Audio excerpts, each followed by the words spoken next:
Okay, we're recording.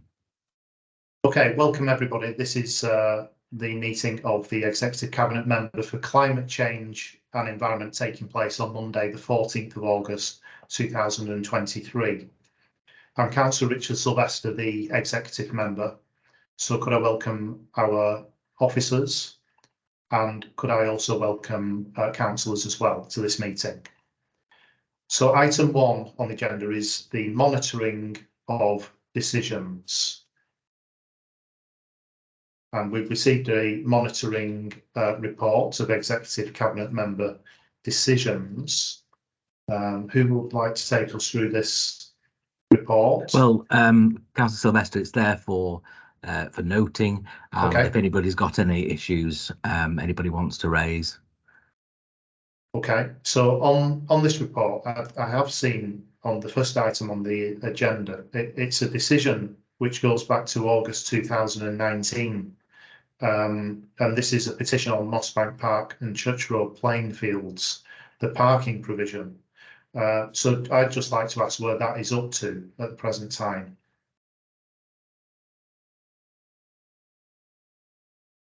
I don't know whether John Dyson will take that. Or...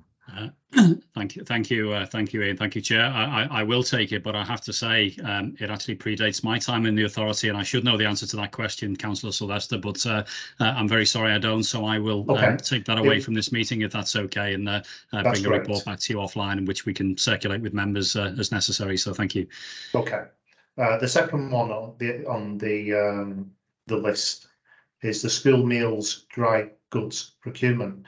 And this was agreed back in October 2022, and it says the contract was awarded and commenced in April 2023. So that can that one come off the list now?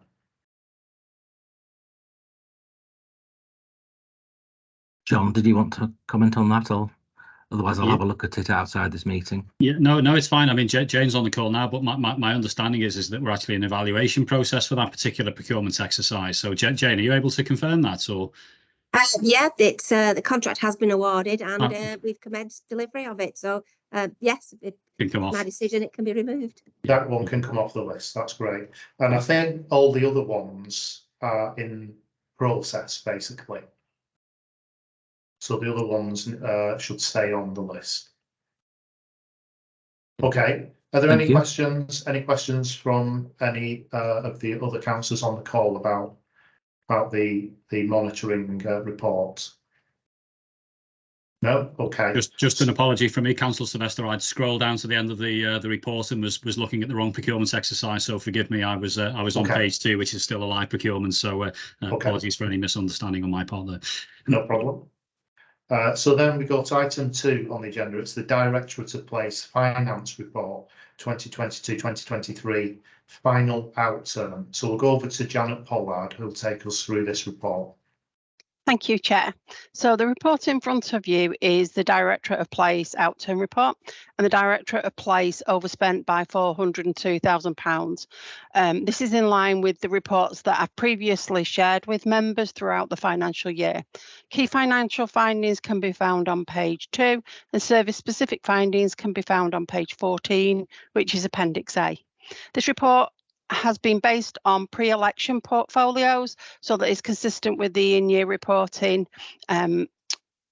However, specific requests for approval for 23-24 savings are made in line with the new portfolios.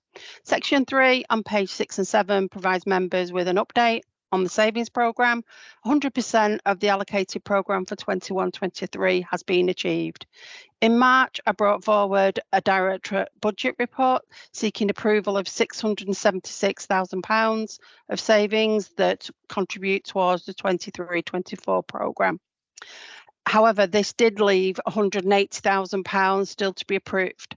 On page 7, members will find the details of the remaining savings options for which we are seeking approval. Specific to this portfolio is the option for neighbourhood services, waste and community services, which is for £116,000. The Executive Cabinet Member is asked to note the contents of the report and to approve the savings options within the report that fall underneath this portfolio. I'm happy to take any questions. Okay, thank you, Janet. Now, Councillor Heslop has indicated. Thank you, Chair. Thank you, Chair. Janet, I've asked this before of you, and I want to revisit the subject because it's still not clear in my mind. In fact, sometimes these old reports I struggle with, and perhaps you can enlighten me, help me with it. I really want you to refer to 4.2 of the report, which relates to the town centre master plan. And quite clear in that section, it says that the Cabinet approved £100 million loan on the 17th of August 2017. Now, I can get my head around the fact that we had 100 million. I can also get my head around that the gross spend was £108 million. But quite simply, can you tell me that of that £100 million, 77 million or just under 77 million has already been spent? Okay, thank you, Councillor Heslop. Unfortunately, that's not a question for this portfolio. Yes, I don't think that comes under my portfolio. I don't have any responsibility for that town centre master plan, Paul. I imagine that would come under Councillor Zaman's portfolio. Yeah, that's right. Right, okay. So it wouldn't be relevant for this executive cabinet member meeting. Right, okay. Well, I'll reserve the question for that next ECM then. Okay. Fair enough, Chair. Thank you for that. I'll get back to you on the next with Councillor Zaman's meeting. Sure. Thank you. Director, did you wish to comment? It was the same point, Chair. Thank you. It was just simply to say that I think it would be more appropriate to pick it up under Councillor Zaman's executive portfolio for economic development and regeneration. So more than happy to make a note of the comments in this meeting and carry them forward as Councillor Heslop has suggested to that particular meeting. Thank you. Sure. Is there any other questions from any other councillor on the call regarding this financial outturn report? No. Okay, nobody's indicated. So I'm recommended to note the final outturn position, note the final capital programme position, and note the final findings in the report, which I do now, all three. So those are all noted, Janet. Can I also ask you to approve the savings within the report, please? Also to approve those savings, yes, I do. I approve those as well. Thank you very much. Sure. So we'll go on to item number 3, and this is the increase in the establishment for building cleaning. So we'll go over to Jane Barber, who will take us through this report. Over to yourself, Jane. Thank you, Councillor Sylvester. I'm aware that members have been cited on the report, so I'm just going to give a brief overview of what it contains. Okay, we've been approached by our existing customers to clean at additional buildings. To fulfil these contracts, we'll be required to take on additional staff, therefore the increase to establishment. It'll be cost neutral, as the cost of the staffing will be covered by the income from the SLA that's in there. All staff will be recruited following HR procedures. It's a very brief overview, and I'm happy to take any questions. Okay, any questions from anybody on the call? Any councillors? So Councillor Mayor has indicated. Thank you, Chair. Jane, unless I've missed it, I can see the cost of the additional FTEs, and which will be covered by the additional income. But I can't see what the additional income is. Oh, right. I didn't actually put the additional income into this report, but I can share that with you at a later date, if that's okay. Okay, yeah, I just wanted assurance that it was actually being covered, so it's not always a like for like, is it? You know, you've got no, it's not a like for like. We do have a cost price that we give to our customers, and that covers the salary, it covers the management fee, covers chemicals, equipment, etc. Okay, yeah, that's what I was seeking assurance on. Thank you. Okay. Thank you. Okay, Director. Yeah, thank you, Chair. Just to build on Jane's feedback, really, two things. Obviously, the reports that we bring forward, just to reassure, hopefully, Councillor Mayor further, are subject of consultation with colleagues in our financial management service. So we do obviously sanity check, for want of a better word, that we have an appropriate level of income coming in to offset the additional expenditure. But I think probably just a point to note moving forward as well, the services to schools team, which Jane manages, operates in a commercial environment. So, whilst we clearly do tend to bring as much transparency to our process as we possibly can, because we operate in a competitive market, it wouldn't always be appropriate to necessarily share specific financial information simply because we are in a competitive marketplace. But again, to reassure Councillor Mayor that, as I say, there is a corresponding level of income that comes in against the expenditure, and obviously within that as well, we would seek to draw down costs in relation to a management fee and so on and so forth associated with delivering this particular contract. But thank you for your question, Councillor Mayor. Thank you. Thank you, Director. Any further questions at all? No one has indicated. So I'm recommending to approve the additional capacity and budget acquired through traded provision in line with the business case set out in the report, and I approve that. Thank you very much, Councillor Sylvester. Okay, thank you, Jane. So we'll go on to item number 4, which is replacement of refuge collection vehicles. And to take us through this report is Laurie Hunter. So over to yourself, Laurie. Lovely, thank you very much, Chair. So essentially what we're looking to do is replace a proportion of our fleet. Normally this would just happen as a regular course as vehicles get to sort of year 9. Particularly with these vehicles, we would just normally replace them. So there are 12 vehicles sort of reaching that age. As we're doing so, we're taking the opportunity to reassess the type of vehicle that we're replacing, which is why it's sitting within your portfolio, Councillor Sylvester. And essentially, we currently have 12 50-50 split vehicles to manage our recycling. So you've got your beige bin on one half, your burgundy bin on the other. Whilst they were a fantastic investment at the time, they served what they needed to serve back in 2015. The world has moved on a little bit sort of over the last 9 years. So it has meant that the market has slightly changed with regards to what we think is best and most efficient for Bolton Council. Firstly, when you look at the number of issues that arise as a result of time is vehicle capacity. So when you have one compartment of the vehicle that fills, it means the vehicle needs to go back to the depot to tip off so that you can then continue the round.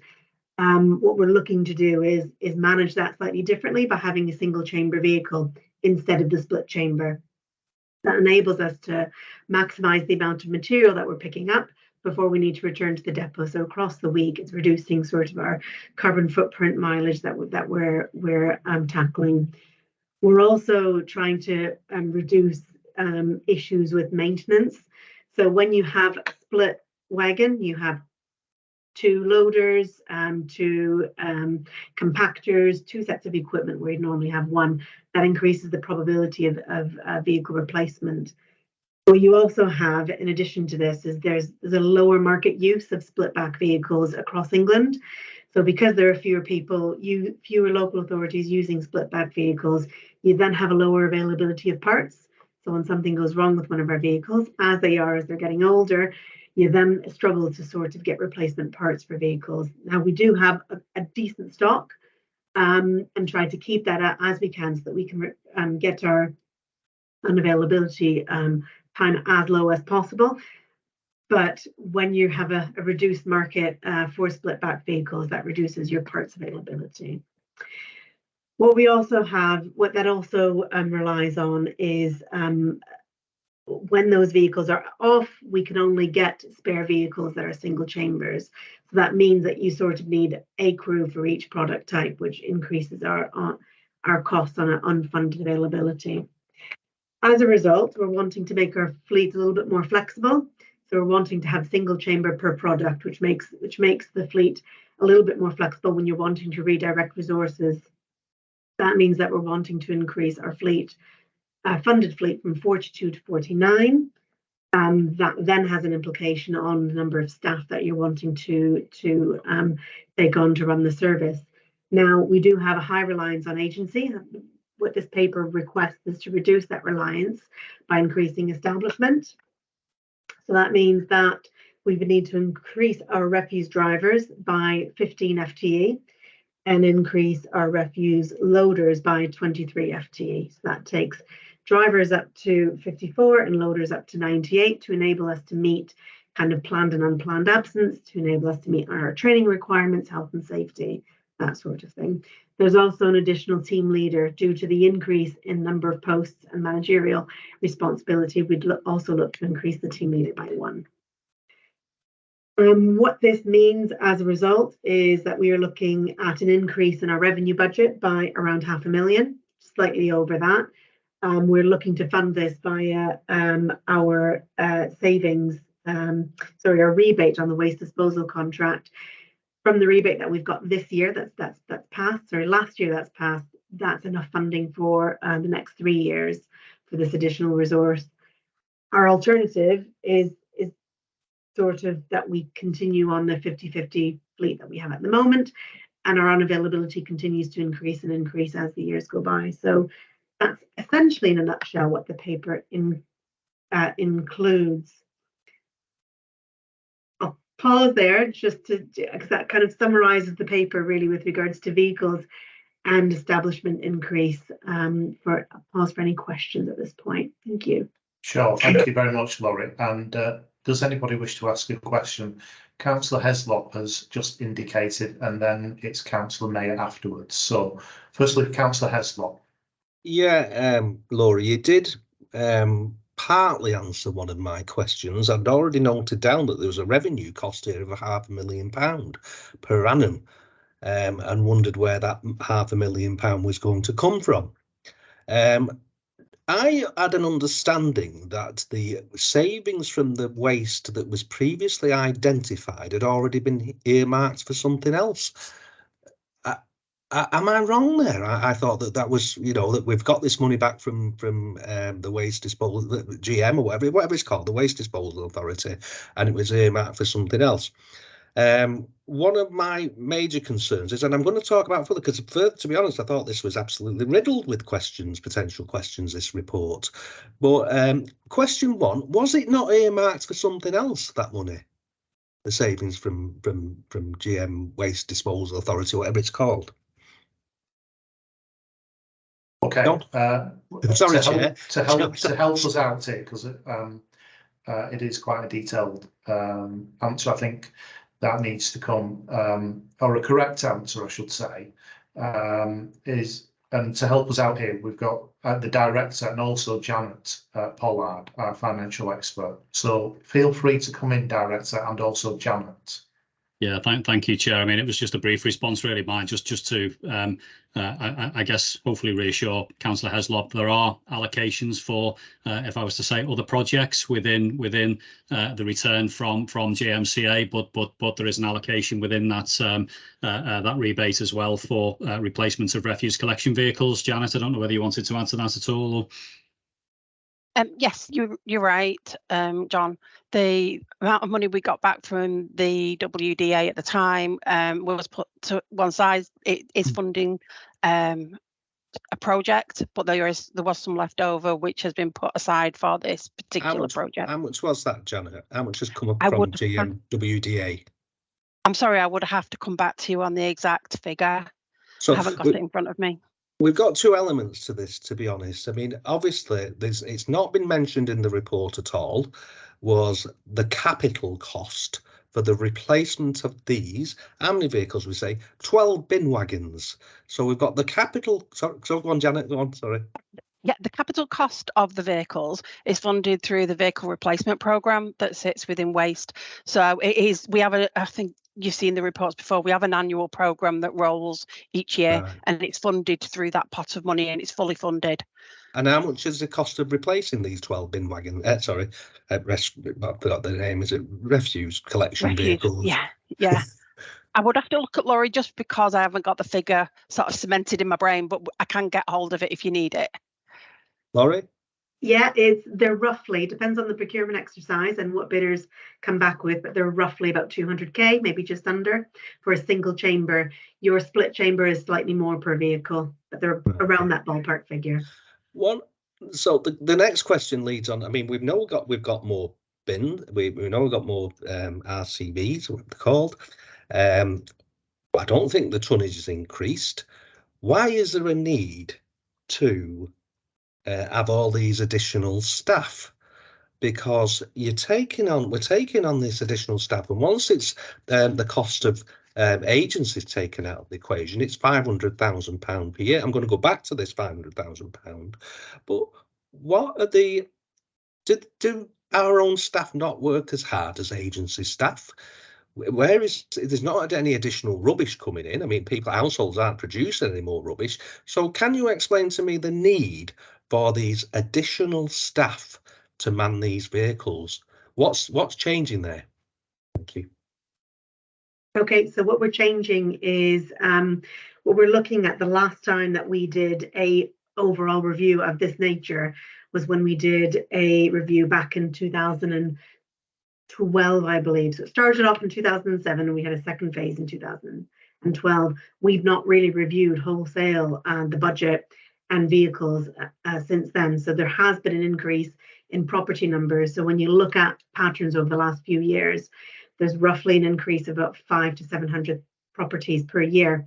So that over the years increases the demand. So whilst waste hasn't increased over the last couple of years, what we're wanting to do is have a more reliable workforce where that we can have a little bit more control over our own workforce rather than investing in agency. So it's about flipping that cost, as you'll see on page. Yes, I've seen that. I've seen that. Yeah. Reducing that reliance on agency and increasing our investment in our own staff.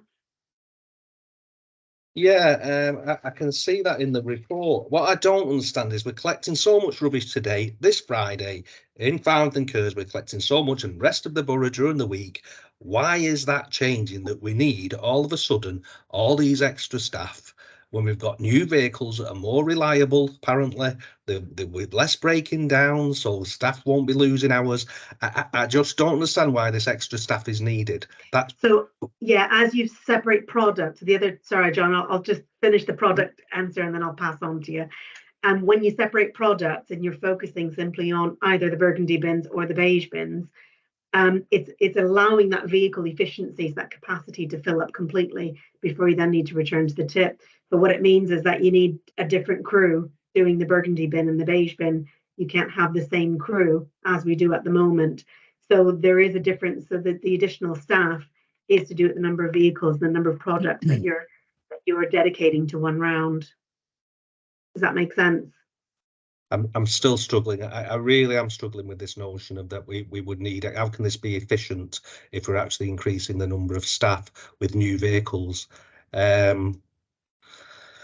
Second part of this is this £500,000 additional cost per annum that you've said that's being funded from the Waste Disposal Authority, the funds that we've been rebated from the Waste Disposal Authority. Is that the council's policy only to think 3 years in advance when it comes to revenue? Because that is all that's been accounted for. It's for the next 3 years, I think. Laurie, did you say that, or John, did you say that? So what happens after 3 years? And the reason why, the rationale behind asking this question, to be honest, is this is a statutory responsibility, statutory function of this council. I readily accept that. But I also fear that some of the non-statutory functions of this council will be losing. I mean, sanitation. I'm getting emails now. The gullies are not being cleaned, and we've been told that's not being routinely cleaned. The grass is not being cut, and it's a real fear for me that in fulfilling the statutory requirements or functions of this council, there are some other functions that are falling to the side. And £500,000 to pull on the revenue, £25,000 per ward, is a lot. And in 3 years' time, where's it going to come from again? It's just that we're closing into nothing, just to these core functions. So essentially the question is, and I'll stay on it, what happens after 3 years? Is that as far as we think ahead, this council? Thank you. Would you like me to pick that up? Yes, please feel free to come Yeah. in, Janet and Director. Okay, thank you. So from a financial point of view, we do 5-year forecasts. We do have an MTFS. So initially, we have got that in for year 4, the modelling that we're looking at. It's only at that point in the next sort of year or so when we get the announcement that we can fund it, or whether we would have to find another temporary resource. We wouldn't be able to make that sort of call until we understand what funding we're going to get from government, as we do when we regularly prepare our budgets. Chair, if I can just come in as well, Yes. just to offer Yes. some supplementary comments. I think just a few things for me, and I think Janet's talked about the kind of the sustainable budget management strategy. I mean, I think ultimately the challenge is for us to mainstream, this spend, but how we do that is to be determined, as Janet has alluded to. I think one of the other things that members will perhaps be aware of as well is that we have perhaps a level of uncertainty in terms of direction with our fleet as well, because we've spoken previously at the Place Scrutiny Committee about the resources, the waste strategy for England, and what that might require in terms of changes to the methods of waste collection moving forward. And there still is a degree of ambiguity. We understand that in terms of consistent waste collection methodologies, it's unlikely now that we will understand what the specific implications are until I think, Laurie, it's next year, isn't it now? I think we're anticipating further guidance in that regard. So that's it. Yeah, It's 2025. It's in 2 years. 2025. Yeah. 2 years time. Thank you. So I think the reality is that we may be forced to review our fleet operations anyway as part of that process. So our kind of thinking will have to be dovetailed into that. But one of the points which has been raised in the report, which is an important point, or 2 points really, is at this point in time, because of the various issues that we are experiencing from a reliability point of view with this particular vehicle type, the twin chamber vehicles that Laurie's alluded to, we actually are having to commit at various points a level of expenditure which isn't budgeted for, and it really isn't sustainable. So my thoughts are that we are in a position as an authority where we replaced quite a substantial part of our fleet in 21-22, but there are still substantial parts of our fleet which now are beyond the kind of useful life, if you wish. They are life expired. We are incurring fairly regular challenges in terms of vehicle reliability, and actually alongside this very understandable discussion about how this project will be financed, we have to balance that against reliability and acknowledging your point, Councillor Heslop, that this is a statutory service. We want to provide this service in a timely and reliable manner, and I'm afraid that the fleet that we have in place, or part of the fleet, simply doesn't lend itself anymore to that particular provision. So I think Laurie's explained that in essence we are moving to an entirely new method of collection as far as recycling is concerned. That brings with it some elements of additional staffing resource, but the vehicles that we procure, yes, we certainly hope that they will be more reliable because they are new vehicles and they will be under warranty for a period of time. But actually what we introduce onto the fleet then is a level of adaptability and flexibility, because the vehicles that we deploy on our recycling services can then also be deployed on our trade waste services, on our residual waste services. So actually what we're building here, hopefully, is a more sustainable plan for the future. So a number of points, and forgive me if I drifted on one or two occasions, but I think helpful context within the context of this particular procurement exercise. So thank you, Chair. Chair, can I just come back? Yes, you can. John, could you please tell me, it wasn't included in the report, and it would be helpful to us if we had an understanding of the costs of using contingency arrangements. And when I mean that, I mean not just the agency staff. I mean, we're talking about vehicles that are breaking down. I don't know whether we use private companies when we can't use our own vehicles. And if that was included in the report, then I could say, oh yeah, I can see there's cost savings here, because last year we paid out 300,000 because we had to use these external contractors for their vehicles and so on. So is that what you're suggesting there? And have you any idea of how much that actually cost us? Because there is the agency figure there of over £1 million, but there's none of the other stuff, which is, as I say, if our vehicles are not fit for the road, we've got to get vehicles out there somehow to empty the bins. Yeah. That would have been helpful in the report. And do you have any idea what that figure is? I'm afraid I don't personally, Councillor Heslop, and I fear I would be putting Laurie on the spot as well in terms of a specific allocation. But I think you know the types of issues that we've alluded to. Yes, certainly, you know, breakdown is one of those things. So if we have to go and what we refer to as spot hire a replacement vehicle, or if it has to go away for parts, and I think the report, as I recall, does allude to the challenges now in sourcing parts for vehicles which are becoming, shall we say, less popular across waste collection fleets. One of the big challenges, and at different points, I mean, Laurie and the team have been doing a great job of managing the impacts of an aging fleet, but I'm sure all of the members on this call will have experienced some miscollections at some point and felt compelled to report them through. And quite often the recovery plan will be very much centred upon overtime provision. We've had to deploy vehicles over the weekend. We've had to bring in additional staff from an employment agency point of view. And I guess my point is that all of those things are unbudgeted costs, and they are now things which are beginning to bite in terms of service delivery and are unaccounted for. So the service is having to absorb those costs, but actually it becomes unsustainable, and we're throwing, for want of a better word, good money after bad. So I think yes, take the point that maybe articulating some of that finer detail would have been helpful in terms of contextual information financially, but I'm afraid I don't have that you know, that specific numerical number available this evening, Councillor Heslop. Okay, thank you very much, Chair. Okay, so we'll move on to Councillor Mayor. Thank you, Chair. I've now changed my questions, so having listened to that long conversation. Okay. No problem. So I've still got questions though. I'll just reframe it. I think on the engineering technical front, I get it. I get what's been presented. And I can understand what you're trying to achieve. It's about efficiencies in those and reliability and quality of service. I can understand that. That's really good.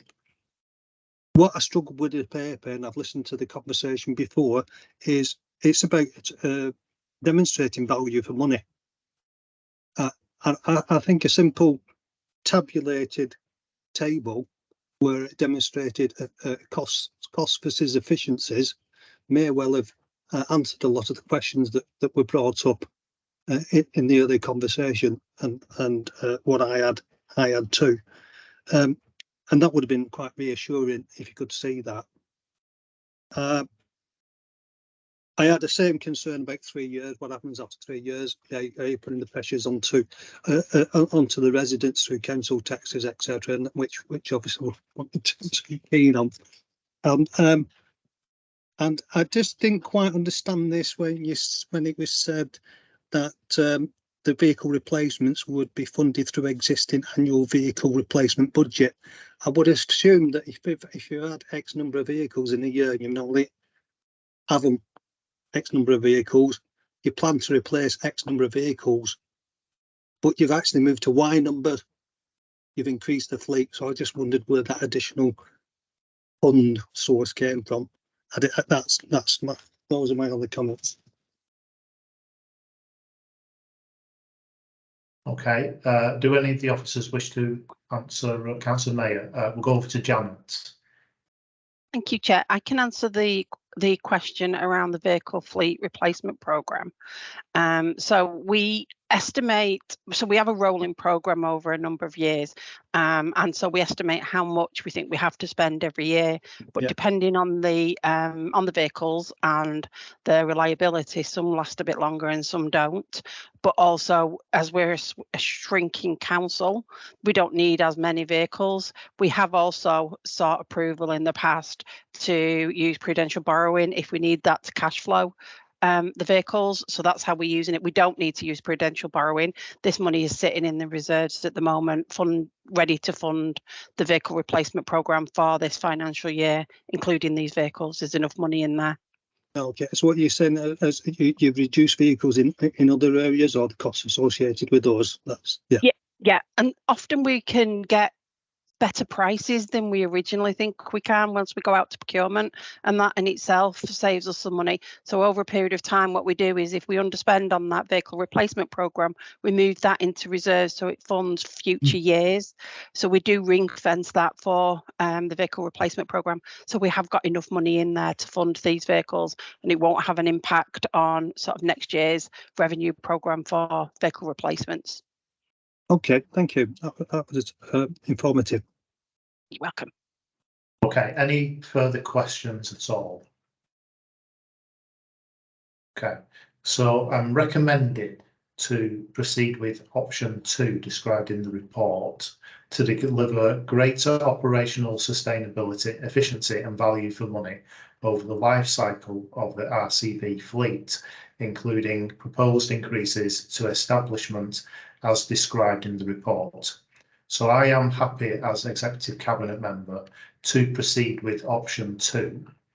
I'm also asked to authorise the Director of Place to finalise the Council's requirements and procure up to 19 single-chamber RCVs via the Corporate Procurement Team in accordance with the Council's Standing Order relating to contracts by either undertaking a full tender process or identifying an existing framework agreement and then commissioning the required vehicles in accordance with the terms of the same. Also to authorise the Director of Place to appoint the successful tenderer to meet the Council's requirements in accordance with the tender documents or existing framework agreement, and also to authorise the Borough Solicitor to carry out all the necessary legal formalities. So I do authorise the Director of Place to do those things, and I also authorise the Borough Solicitor to carry out all the necessary legal formalities. Could I also thank my officers for preparing this report? I know Gary Parker is away at the moment, but could I say to those members who have asked questions, you were quite right to ask those quite challenging questions, and I'm very happy as Executive Cabinet Member for my officers to feed back any additional information that you may need as well once this process has started. We're an open and transparent council, so therefore any further financial information, my officers will provide it to you. Okay, so could I thank everybody for the time this evening and my officers for preparing these reports, and I'll bid everybody a good evening and thank you very much. Thank you, Chair. Thank you, Okay, members. thank you, Councillor Best. I'll just stop the recording. Thank you. Thank you, Chair. Thank you.